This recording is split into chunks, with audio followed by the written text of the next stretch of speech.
Welcome everybody to Monique Presley Show. Thanks so much for joining us where we're trying to do exactly what we've been doing for the past 3.5 years, still making it make sense, taking the areas where we need clarity, taking the things that may need correction, and a good dose of common sense. Y'all know I love my C's.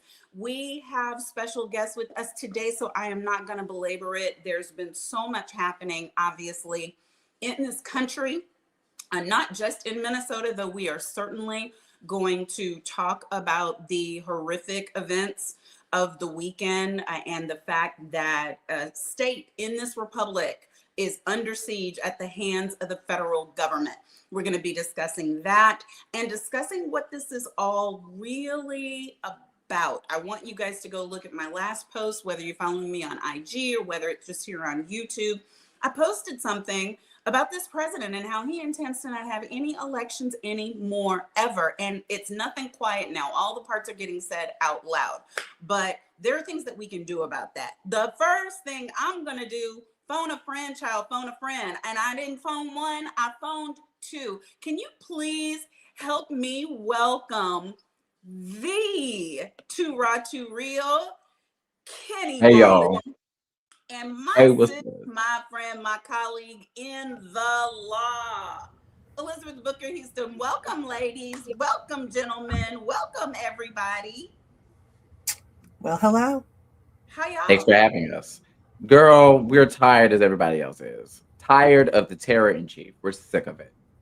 Yeah. I'm over it. I'm done. I'm just like, can we just get to the point of not being a demonic nation? Yeah. And what would that look like, Liz, if we could just today, I know I'm skipping ahead, but I'm interested. What would be like the first thing you think needs to happen really in order for us to get back to a semblance of democracy? Because democracy is failing right now. Abolish ICE. Okay. Okay. Abolish ICE. What do you say, Kenny? Well, I say whenever we take back, we need to prosecute everybody within this administration. I want to see everybody locked up. I'm sorry. If you're not running on holding these people accountable for ripping up our Constitution, then maybe you shouldn't be running for office. I mean, we need those evidence. Okay, well, I want to talk about how we get there because I am of the opinion that as much as I want ICE abolished, and I surely do, before they started all of these horrendous ICE antics, they were doing all kinds of other hideous, horrible things that I think they probably are going to keep doing until somebody straight up boots them out. And I don't know. I don't know how we get there. I can't even pretend that I have the answers on how we get there. But this weekend, another person was killed in Minnesota, and his name is Alex Preddy. He was an ICU nurse who treated our veterans. He was, which seems to be important now, a licensed gun owner and carrier. He was a 37-year-old white man who was a loving and adored son and friend to many. And it seems that while he was out there on the streets monitoring, because the picture that I showed in our graphic, you can see he has one hand up in the air with nothing in it, and he's got one hand where he's holding a phone filming the activity of ICE in Minneapolis. He stepped in to aid a neighbor who was being manhandled, pushed down to the ground, and he lost his life because the goons, the thugs, the killers who were trying to hurt and harm her then turned their attention to him. And we've watched video where he was being pistol whipped, where he was being beaten, where they removed a weapon from him. And then they ultimately, after removing a weapon from him, killed him. Elizabeth, your thoughts? So I think that first of all, we really need to keep honing in on how this is a complete trampling of Second Amendment rights. If you're going to say that it is justified for ICE to murder somebody, for law enforcement to murder somebody for simply lawfully carrying a gun, they are licensed to carry in an open carry state, you are essentially saying that the Second Amendment should not exist. And I find it very interesting that groups like the NRA have been completely silent on all this, because you would think that a white man who is a legal, lawful gun carrier in an open carry state and a veteran who has been murdered for exercising his Second Amendment right would be your prime example of trying to make sure that you push for 2A rights. But we're not seeing that. No. Why not? The white supremacy of it all, that's really what it is, because it's not really about gun rights, right? It's not really about gun rights for organizations like the NRA. It's not actually about a constitutional right for them. It's about a sense of control, specifically a sense of control that supports their politic. And because Alex Preddy was a left-leaning progressive who was opposing ICE, right? Well, all of a sudden his Second Amendment rights don't matter to them. Yeah, and that's I wonder even about the white supremacy of it all, because as we watch now white person after white person get killed and get shot, it seems that the white supremacy is even more specific, Kenny. I mean, some people thought that, that the main people that were going to be targeted are POC, people of color, the Black community. However, under fascism, everybody's up for grabs. And I don't understand why anybody didn't see this coming. But the thing, to echo Liz's point, is I'm confused. Where are all the gun-touting Second Amendment folks? Where are they? Why are they not in the streets? Why are they not raising hell? Because I remember they swore up and down that Democrats were trying to take their guns, but we literally just saw ICE literally disarm the man and then execute him. Where's the outrage? Where is I need that same level of energy that they have for Joe and Kamala and the people that said that we were going to go door to door and just round up everybody's guns. It looks like Trump is the person who's, infringing on your Second Amendment rights. It seems like ICE is infringing on your Second Amendment rights. Why aren't you giving them the same level of smoke that you give to somebody who has a different political view than you? Right. And so we finally have seen a statement from the NRA where they, are just saying that basically we need to pay attention to the investigation and not be so quick to make assumptions. But I remember Kyle Rittenhouse, and I remember, I don't know if it was because the people who were protesting were Black, or if it was because the people who were protesting now are protesting this administration. But it seems like everything truly has to line up with either you're for Trump or you're against him. Like, you don't have any rights, you don't have any protections whatsoever unless you are with him. If you're with him, then you can be a whole state like Texas or Utah or Florida, all of which have way more non-documented immigrants in their states than Minnesota does at 1.5%.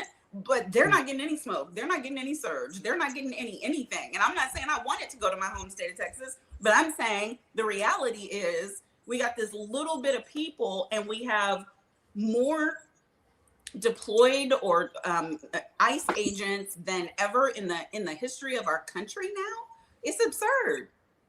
It's absurd. And I want to just like to go back to when I said the white supremacy of it all and pointing out the white people involved. I always say in my videos, just because you're white doesn't mean you're supreme, right? White supremacy has a hierarchy, and being white is not the entry to get in, right? That's why Jewish people are what people often use the phrase of, I can't think of the exact phrase, but they're white when it's convenient, and they're not when it's time to oppress them, right?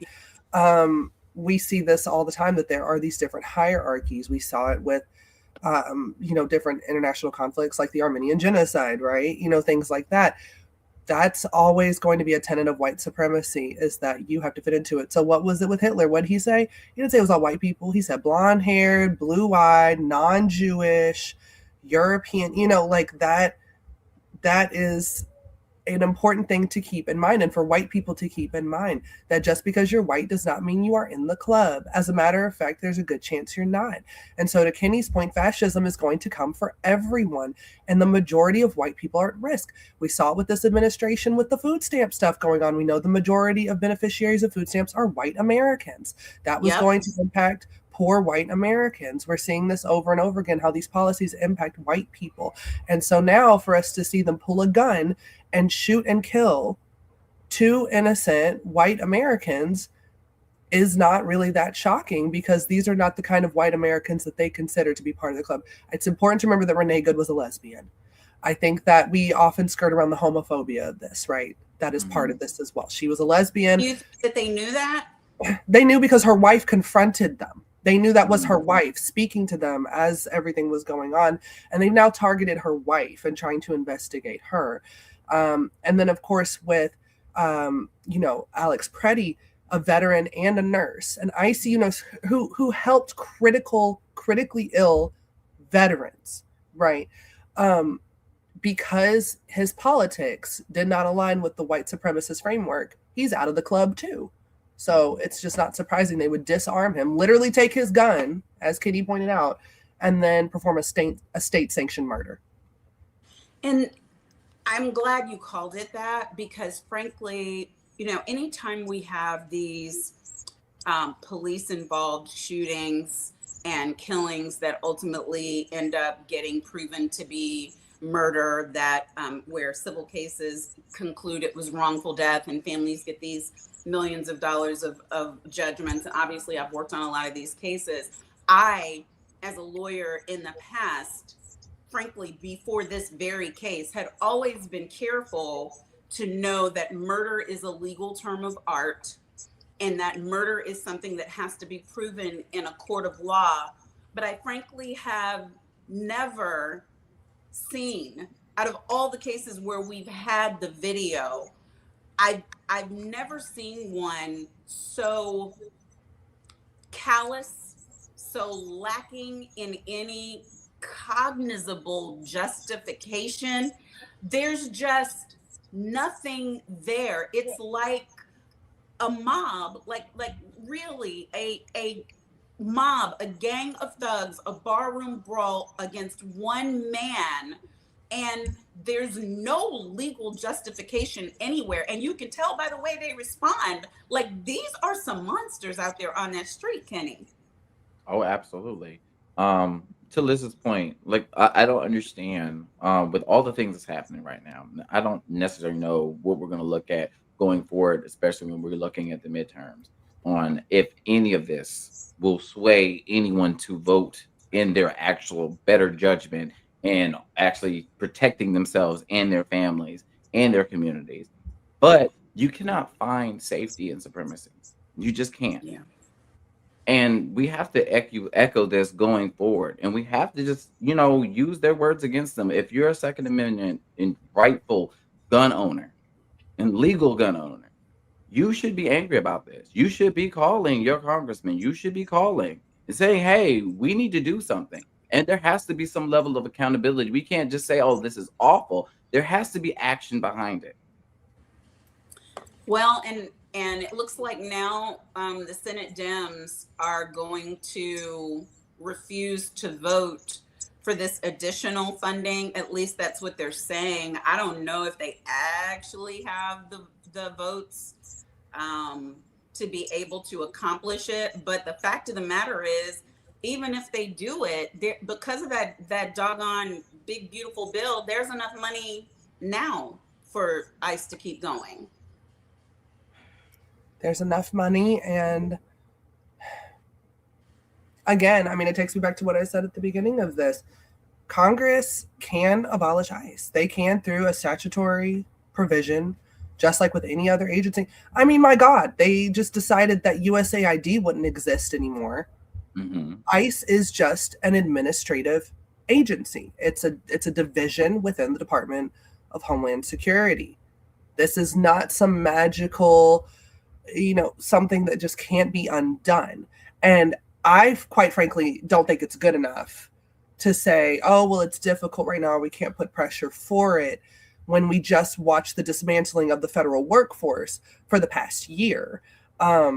Obviously, it's possible to get rid of this particular organ. As you know, multiple people have pointed out, it's only existed for the past 22 years. This is not some long-standing, deeply embedded organization within the federal government. This is a fairly new law enforcement branch that has now become completely out of control. It's concerning that they hired people, that one journalist who said she was hired within like 6 minutes or something, like she applied, and with no, I mean, and they probably wouldn't have passed the drug screening. They didn't do the background check. It was all garbage.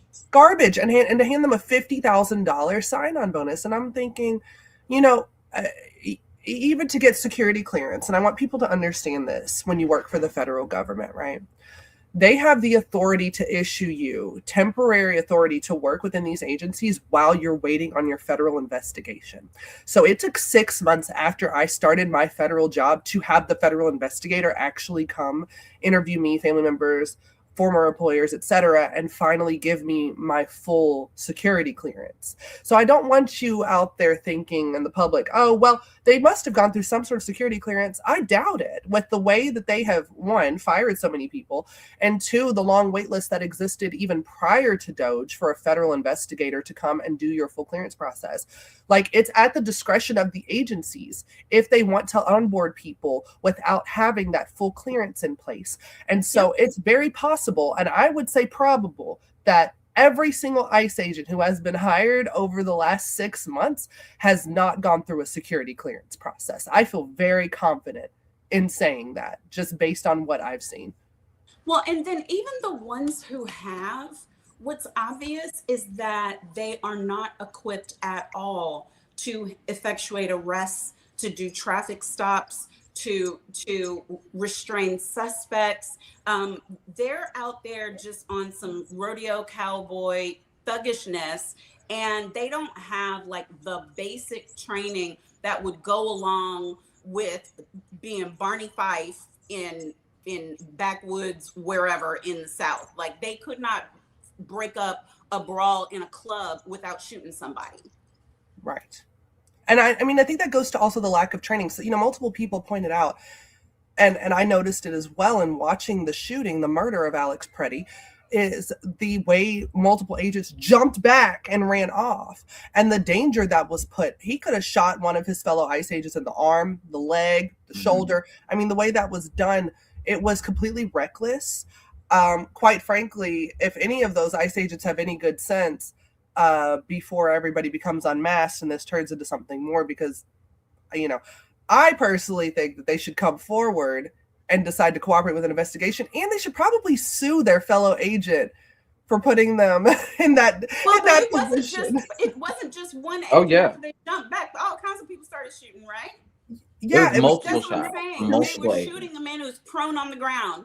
Yes. Like, and they didn't even know how to do things that are now not even legal anymore, like hog tying. You know, I mean, they don't, and I don't know what equipment they have. It seems like they don't have stun guns. They don't have anything that you would use before you would use a weapon, which is horrible. But I want to just, because there's a lot that's been happening last night, I want to try to just give us some of what is the latest so we can discuss it. But I think also, hopefully, the person who posted this for us is going to be joining here. I'm independent media.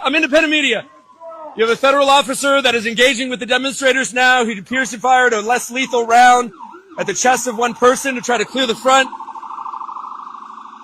You have fire department showing up now, ambulance now, and these the entrance still flooded with debris here from what was left over of the scene earlier. There's going to be under arrest. Okay, we got to go. Wait, press. We're alerted to a demonstration that happened about an hour ago or so, and what's unfolded here was another tense situation here tonight in the Twin Cities. You had activists who had staged in front of a hotel that was being used by federal immigration officers. Some clashes happened. They encroached on the front lobby. They were pushed out. A perimeter was established. After that, there seemed to be, things kind of died down for a little bit. Graffiti was put up.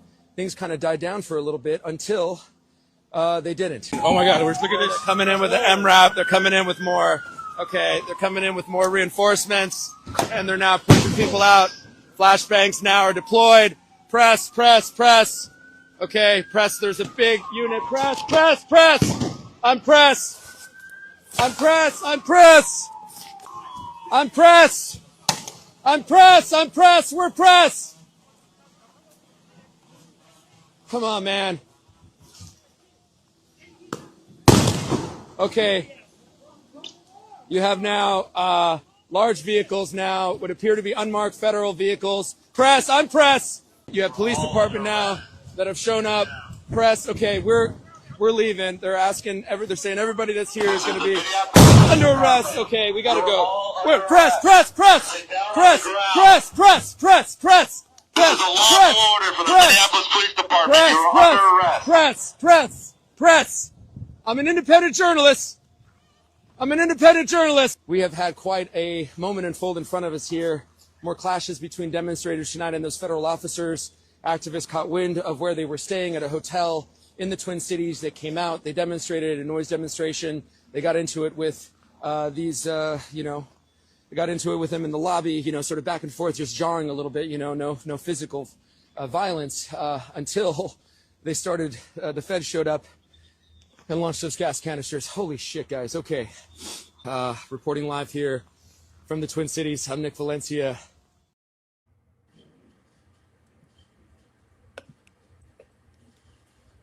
It's a war zone. It's a war zone. And that, as he said in the video, was Nick Valencia, who was on the ground. And there is a photo that has now been circulating on the front page. This is the issue that you and I were talking about, Monique, on the phone, about needing to understand, like how he kept yelling, I'm press, I'm press, I'm press, and the way that we're seeing the free press being attacked, and under the guise of calling them protesters, falsely labeling them as protesters and trying to hit them with some crime, as we saw with Don Lemon, as we saw with Georgia Fort. And Nick Valencia's photo of that moment where you see at the beginning where that ICE agent pointed the gun at him, there's a photo that somebody took of Nick doing like this when that gun's pointed at him, and that has been plastered on the front pages saying ICE clashing with protesters. And again, that is an image of a man who has clearly, as we saw in the video, identifying himself as press, holding his press badge, is there to report, is not part of the protest, and an ICE agent pointing a gun at him. And we need to make sure to call this out whenever we see it, because we've talked about now the Second Amendment being eroded. This is the first, and they've been attacking the first. But this is another example of the free press at risk and trying to avoid them being misconstrued and mislabeled as something that they're not. Yeah, and it seems like maybe finally the corporate interests have had enough. I saw something that Georgia put up earlier today where 60 Minnesota CEOs published open letter responding to the ongoing tragedy. And I'm not going to read the whole letter because my eyes won't do that, but I wanted it to be up on the screen long enough for everybody to see it. And the business community in Minnesota providing leadership in solving problems, et cetera, and blah, blah, blah. They've been working for generations, blah, blah, blah. Yeah, but now they're asking people to come together with yesterday's tragic news. We are calling for an immediate de-escalation of tensions and for state, local, and federal officials to work together to find real solutions. Many on there we've been boycotting for various and sundry reasons. I see Target as a signatory on there and others, but I think at least finally a necessary step that they are saying something needs to be done. But this administration, as we know, is not interested in de-escalating anything.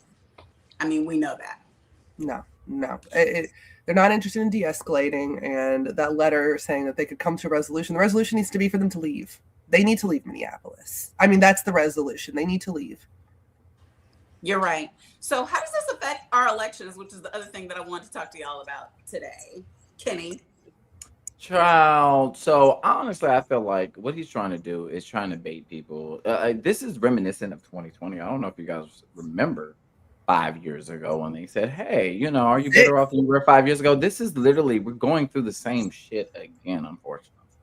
And honestly, I think what they're trying to do is he's trying to invoke the Insurrection Act or whatever, and he's trying to go after peaceful protesters. He's trying to get people not to want to show up to the polls. He's trying to make us fearful, and I don't give a damn what he does. My ancestors literally bled for my right to vote. I'm showing up, and I'm encouraging everyone to show up. Bring a fan, bring a family. Be careful. Do not do it alone. But we have to show up, you guys. We have to take this because he's fearful. Because it seems like they may be trying, I don't know what you've been seeing, Elizabeth, but it seems like they're trying to amp up and build up the unrest so that they can declare, use the Insurrection Act, talk martial law, too much unrest for an election, in other words. Yeah. They're definitely trying to, and I'm pulling up this article as we're talking about this because I was looking at this before we got on.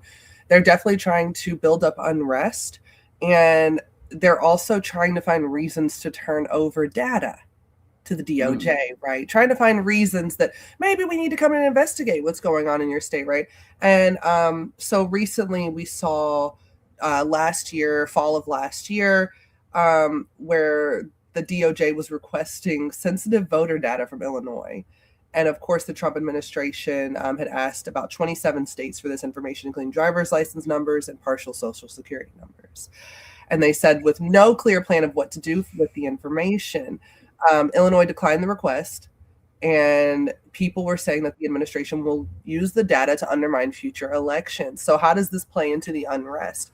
I could definitely see the Trump administration in some way in trying to prosecute unrest in these areas, what they deem as crimes, and trying to use that process to then get access to sensitive data. And that is what's frightening me, especially since the administration flat out admitted just a week ago that it seems that DOJ employees misappropriated sensitive data from the Social Security Administration. They just keep handing our data over on a silver platter and our privacy rights over on a silver platter. And I point this out because when we talk about the Fourth Amendment, we often think about arrest. We think about search and seizure. We think about those things. But the Fourth Amendment is where we get our right to privacy. And that includes things like data privacy. That includes your voter information. And so if they're able to chip away at the Fourth Amendment in any kind of way, they can come after our privacy rights as a whole. Yeah. Well, and it's not like we weren't saying all these things. So I'm not going to go back into all the we told you. Not we tried to tell you, but we told you. But I'll say it. We told you so. I saw some good news that I think you both will be interested in. But Kenny, I'm not going to play your video because I want people to go and look at your post regarding one of your latest posts regarding our sis Congresswoman Jasmine Crockett and her bid for the Senate and the primary against James Tallarico, and how these people are doing what they always do when it's a Black woman. Why don't you tell us what they've been doing and your thoughts, please? Too Raw, Too Real. Share with us. The levels of double standards and gaslighting. It's just ridiculous. Right now they are running this smear campaign against Jasmine Crockett, trying to paint her out as a shill for Israel or AIPAC, or she's in bed with corporations, when that's all false.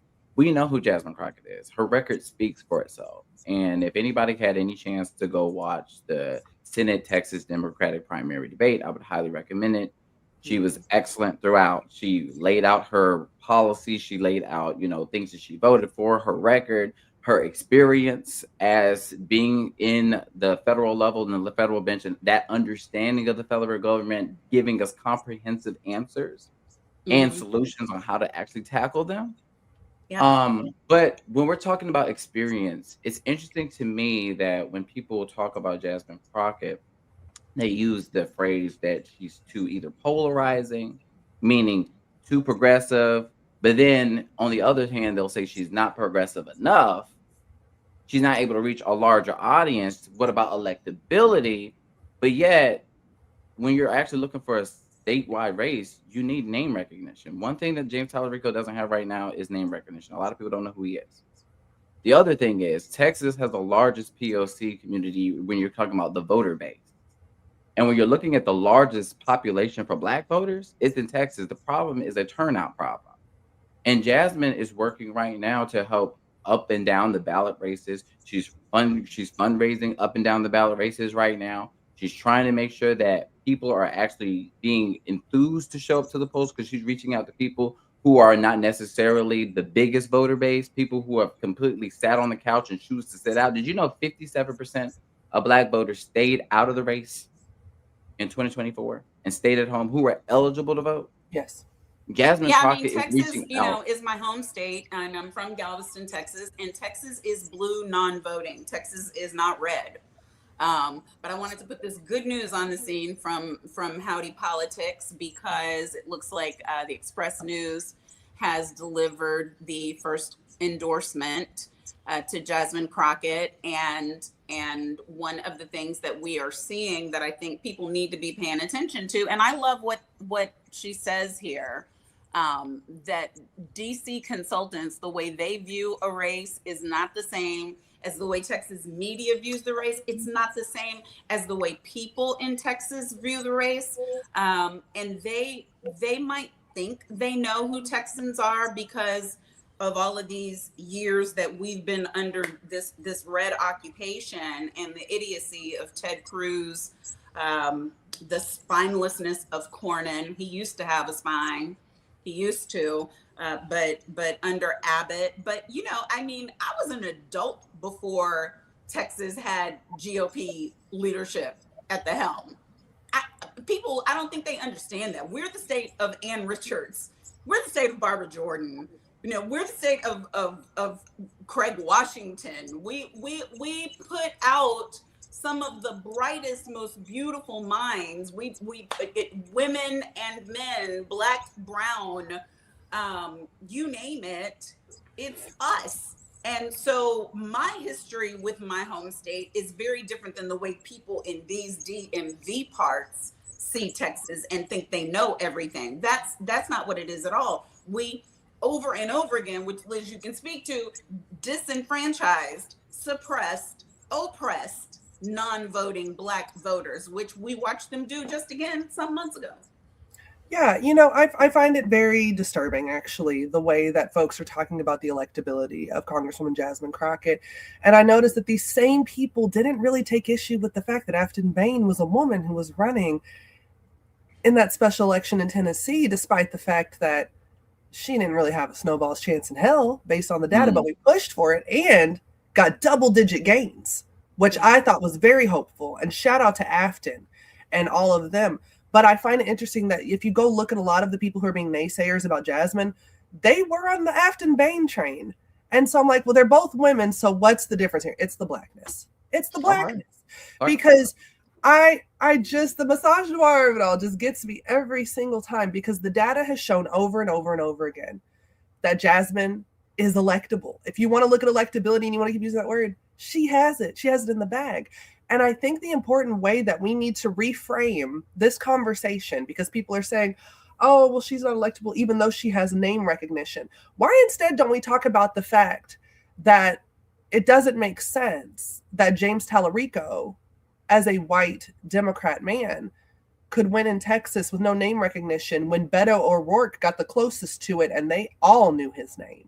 Why don't we talk about it that way, right? Everybody wants to compare, because Jasmine, if we're going to be for real, is closer to Beto than James is as far as electability. But I would say she's beyond Beto. But if you wanted to compare she's in that direction way more than James is, based on the data, based on her method. We have seen this. Catering to Republicans doesn't really work. Trying to flip Republicans is a method that doesn't work. And that has been a big complaint coming out of the Harris campaign. People were so upset to see Liz Cheney. They were so upset to see this. So now you've got a Black woman who does not take AIPAC money, because AIPAC funded her opponent in her first primary, and she beat them. And now AIPAC is funding Cornyn, who both James and Jasmine are trying to be. Let's remember who the apex shill is here. It's Cornyn. It's John Cornyn, the Republican, right, the incumbent. She doesn't take APAC money, and she said, I'm not catering to Republicans. Those were two big things that a lot of white progressives said that they wanted. They said, we want to see that. We want to see somebody who fights. We want to see you say, no, I'm not catering to Republicans. I'm going to bring the power to voters who usually are disenfranchised, and I'm not taking money from APAC. And she checks all the boxes, but they keep finding ways to say that she does not check those boxes. But I see, though, with the good news, Texans, I think, are seeing through the BS of these outside voices that include myself and Kenny, honestly, because, you know, despite us being Southerners, we're not Texans, but seeing this endorsement. Well, former Texan, hold on. You're a former Texan. I let my sister claim she's the Dallas girl. I let her claim it, but I'm a former Tennessean. But it's definitely very, very encouraging to see actual Texans and Texan publications cut through the BS and see the truth, because the numbers don't lie, and her record does not lie, and her electability is so strong, and anybody pushing a narrative otherwise is trying to, I honestly think, has an ulterior motive that is not for the good of Texans. Well, and the fact of the matter is, we decide who's electable. Exactly. I understand why they use the word in political circles, but it's hogwash. Who gets elected is who we fund and who we vote for. And so these decisions are in the hands of Black and brown folks who, I'm hoping, under Trump, the brown folks in Texas realize, bruh, sis, hermano, hermana, he is not on your team. He lied to you. And you may be seeing some protection right now because he's busy trying to destroy Minnesota, like he was busy wherever he was before Minnesota, tried it in Chicago. He's trying all the different places, but they're going to knock on your door. And it doesn't matter whether you're legal or not. They are coming for your papers because they are aiming for a cleansing. He has talked about a tainting of the blood of America. I mean, we are in these real things, and they just keep coming at us so fast, you can't pay attention. Like, it's boom, boom, boom, boom, boom. The way it used to be, like in those old freaking cartoons, boom, boom, boom. You know, it's all happening at once. But guys, we've run our mouths as I expected we would, and I hope with good information. But please, starting with you, Liz, tell people where they can find you and support you, and just tell us one thing that you think we need to be doing today to be active in our electorate. Sure. So I'm Elizabeth Booker Houston. You can find me under the handle Booker Squared on all platforms: Facebook, Instagram, Substack, YouTube, all the places, Threads. And also, I am an NAACP Image Award nominee. Please go vote for me on the website. I'd appreciate it. One thing you can do today is you can call your senator and tell them to vote no on this appropriations bill that will give additional funding to ICE. You tell them to vote no. You say that you will not support them. You will not support their reelection if they're running for reelection if they vote yes on this. And you tell them that as their constituent, you do not want this. You can call the Capitol switchboard at 202-224-3121. Yes, make those calls, please, and send the emails too. And especially if it's your constituent in a red district, hammer them. They want their job security. Mr. Kenny, how can we reach you, and what do we need to be doing today? So you guys can reach me at 2Raw2Real on all platforms, TikTok, Instagram. You know where to find me. But I just want to say something just to, talk to my people real quick, my community, the Black community. I know right now a lot of us are still hurt by the loss of Kamala Harris. And I know a lot of us think that we're seeing the writing on the wall and we're scared to bet or anything, or on our Black elected officials thinking that we're not electable. Yes, we are. I'm asking my community right now to bet on themselves, because if we give up that one position of power, we will know better than anybody else when it comes to saying what we can and cannot be. We've literally gotten ourselves out of slavery. If we had that mentality, this defeatist mentality, we would still be on the plantation. You have to believe in yourself and know that you're worthy. And you are not a DEI hire, but you are who you're supposed to be. You're walking in your destiny. So know that you have the power, and your power is at the polls. So make sure that you vote. I am so excited to welcome back to the show our independent journalist on the ground in Minnesota, Queen Georgia Ford. I know you guys are about to jump, but I wanted for Kenny and Elizabeth to be able to say hi to you, give you some encouragement Oh, if they thank want to you. before they go, and then we'll talk and catch up.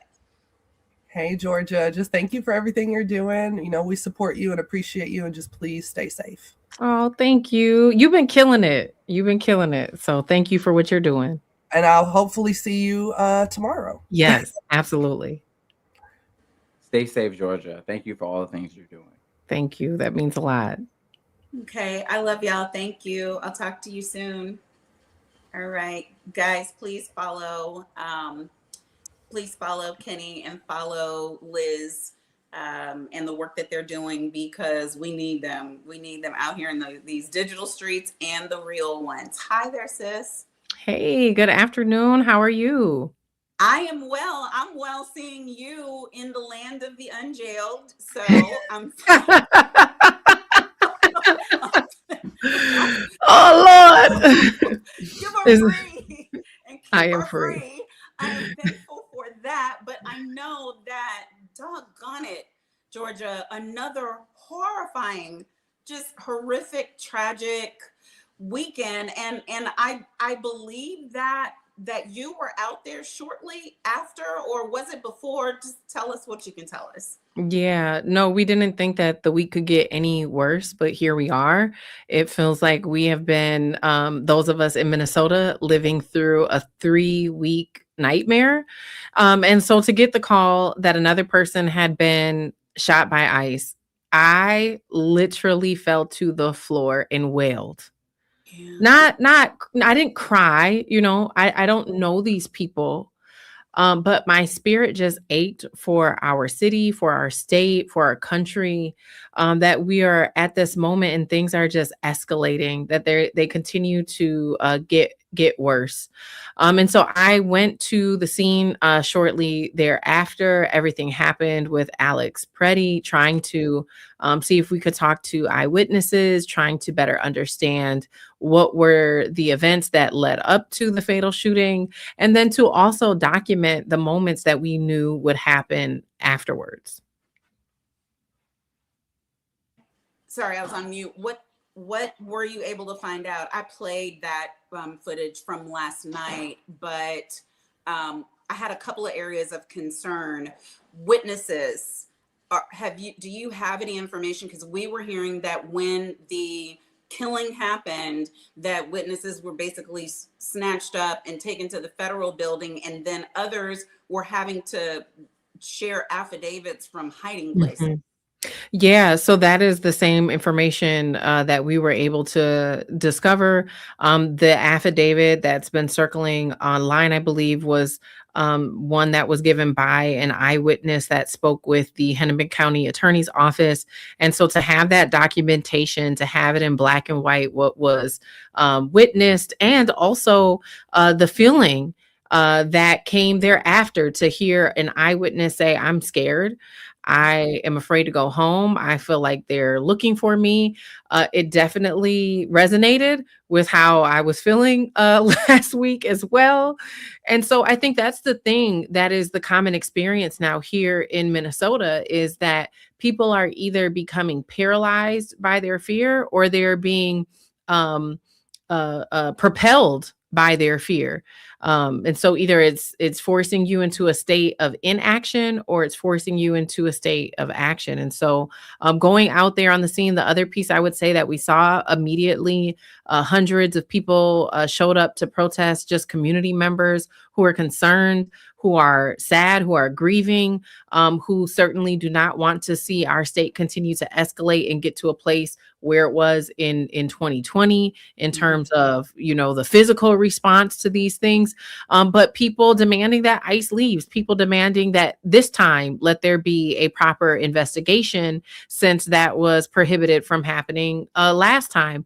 Unfortunately, those protests and those demands were met with a lot of violence. They were met with militarized response from the federal agents who were holding the line there.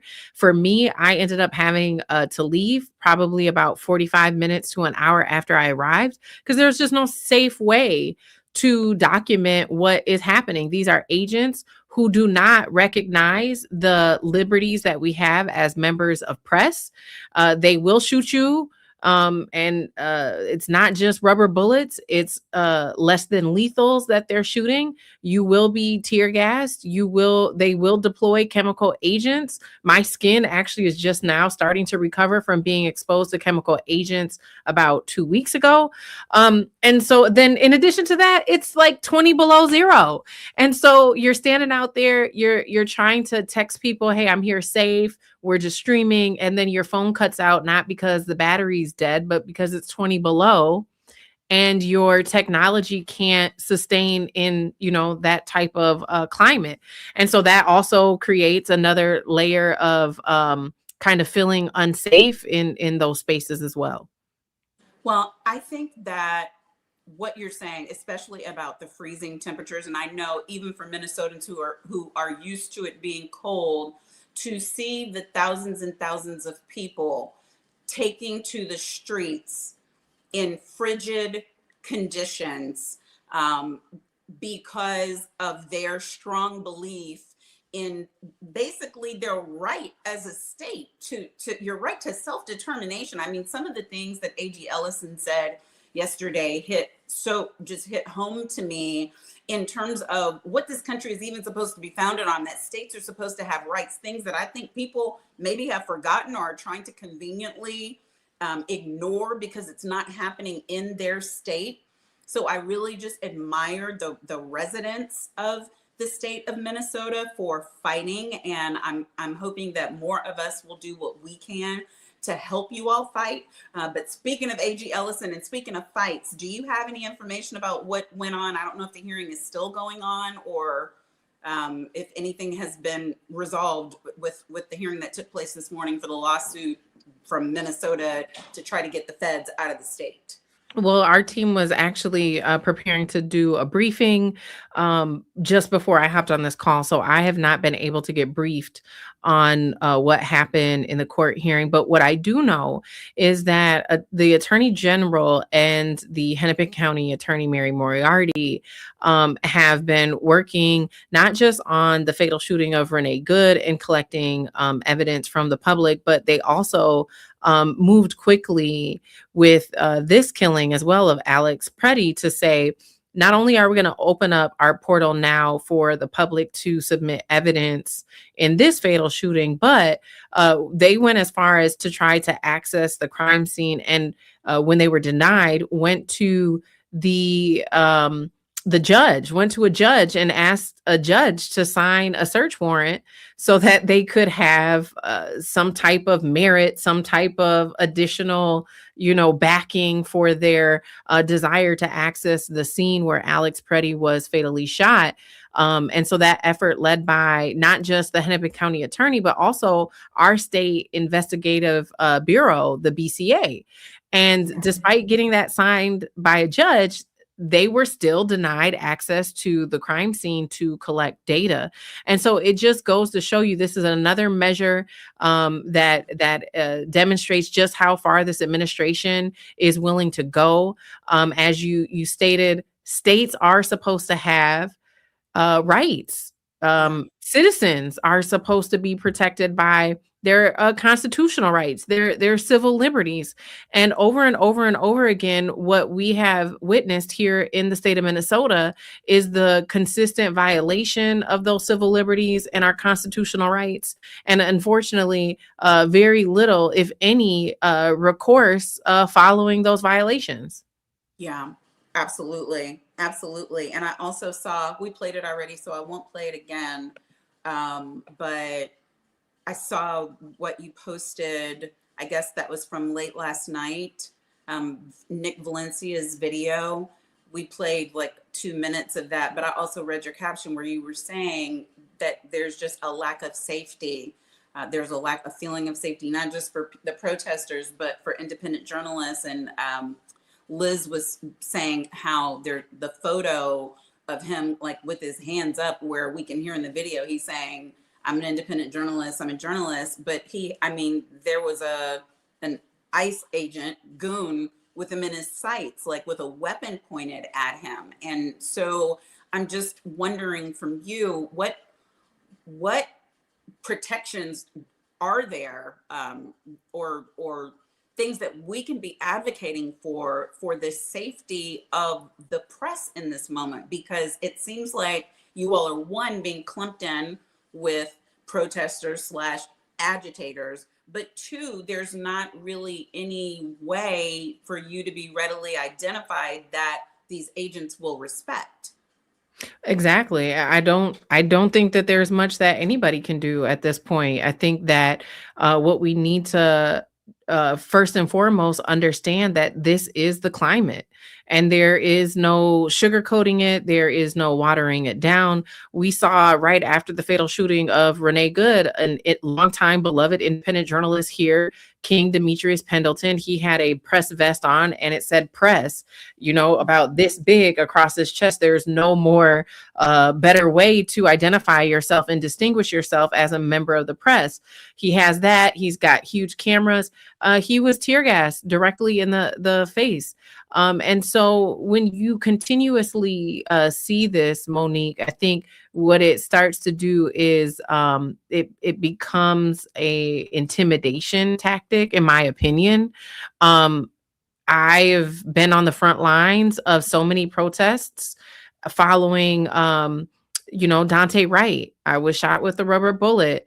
Amir Locke, Winston Smith, Dalal Eid. I mean, there's so many times where I've gone out into my community and I have documented protests and been able to be there on the front line between the protesters and law enforcement. And when you distinguish yourself in that way, normally you are okay, right? But here we're seeing repeatedly that it doesn't matter, that they're attacking everybody who is out there. In some regards, it even seems like they're specifically targeting members of the media. And when the public and the media as well, mainstream media, fails to take a stand, even for independent journalists, I think that it further erodes the credibility of our First Amendment right. And this goes back to, I remember very vividly in 2020, watching the reporter Omar live on television on CNN right after the murder of George Floyd, him being arrested, not his camera crew, not the white guys holding the big cameras, but the brown reporter who has the microphone that says CNN, right? Seeing him be taken into custody while he's reporting live on television, I think was a signal to all members of the press that we are not exempt from being targeted. In fact, if you speak too loudly or if you amplify things that contradict some of the narratives that this administration is trying to put out there, that you will be targeted. Yeah. Ugh. I try, Georgia. I'm going to let you go because I know you're working and probably not getting a lot of sleep. I try to always give calls to action and also to give some sort of optimism. And it's hard. When I was on Dawn's show yesterday and they played like the different vantage point of that murder. And I'm a lawyer, so I never say that. I know murder is a term of art. I know it's a legal conclusion, but there's no way to look at that and find any justification. It's when you look at the step after the step after the step and how they escalated. But watching it, I mean, we were all crying, and we're professionals, but the brutality of it and the senselessness of it pierces whatever your professional exterior is. And I am just praying, frankly, for you, for everybody who is there and doing it. I'm so glad that you've got part of the cavalry coming tomorrow, and that Angela will be there, and that Native Land Pod will be there, and that people can just really hug you up, and do what we do for each other But in the meantime, we're fighting like hell in every way that we possibly can. And I want people who are watching now or who are going to watch later to be able to follow you and to support you with whatever kind of support you need. So please tell us what that is. Thank you so much. I mean, at this time, we're just asking people to follow our pages, to share our work. You can find all my social media on my website, georgiafort.com. I'm on all social platforms as Georgia Fort.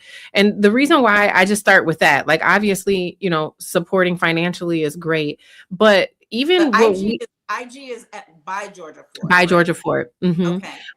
Even the reason why I start with that is because it doesn't cost you anything. But now you have an access point to somebody who's on the ground, providing accurate, timely information. But two, we're noticing a suppression of some of our stories across these social platforms. Some really weird glitches happening on TikTok right now, where, you know, you got a page that has nearly 100,000 followers, but you post something that's very timely and newsworthy, and it has 0 views after 7 hours. So things like that are now becoming more and more common across the platforms. And so we need people to manually seek this stuff out and just be resharing, and use your voice where you are with what don't allow the fear to paralyze you, but with what you're experiencing and you're observing and the information that you're getting, speak out. You have elected officials who represent you. Make sure that they are representing the interests of you as a citizen of this country, and for those who are not a citizen, that their rights, because they do have rights as well, that they are being honored. Well, and Georgia, please feel free to tag us, tag our networks, because you're right. A lot of things are just getting suppressed. The algo is, for whatever reason, not populating. And TikTok had some huge issues yesterday, and so did CapCut, in addition to the fact that it's now just gone way to the right. Like, a lot of people are noticing that in terms of what's on the explore pages and all of that. But tag me, tag any of us who you want to push your information out there. And I'm starting to tag people more now too, because I've had people say, hey, like, I haven't seen any content in days, and I'm like, and I'm posting 3 times a day. So for you to see nothing, so you guys follow Georgia, please, but set your alerts for her content, and share, because now we are in the each one reach one part of this movement. But thank you for taking the time to join again on the show today. I appreciate you for having me. All righty. Bye-bye. Guys, like I said, please follow her. Please share the information. Please pray for her and people similarly situated to her who are on the ground. We are all we got in every possible way. Please like this video. Please subscribe to the channel. We're going to keep bringing you as much information as we possibly can from original sources. Where I can get the horse's mouth, I'm going to get to the horse's mouth as best I can. And someone is saying they tried to find her on Instagram. It's by Georgia Fort. I think it's BYE. I want to get that right because I want to make sure you guys are, it's BY Georgia, GEORGIA Fort, by Georgia Fort. Let me see if I can even stick that on a banner for y'all, because I want people to get it. By Georgia Fort. Yep. Okay. That's her. By Georgia Fort. And she said georgiafort.com is the website. So make sure that you are following her there. And then, of course, obviously, take your action steps, right? 202-224-3121. Call your members of Congress. Tell them you want ICE the heck out of Minnesota and every place else, because these people obviously have no business interacting with our citizens. You can also do it here. Congress.gov, House.gov, Senate.gov. Go there, figure out who your members are, and write to them directly. And finally, listen, guys, it ain't gonna happen for us if we're not registered to vote. Figure out if you're registered, if everybody who can vote in your household is registered to vote, and then start activating and organizing from there. I appreciate all of you. I really, really do. Until tomorrow, stay safe.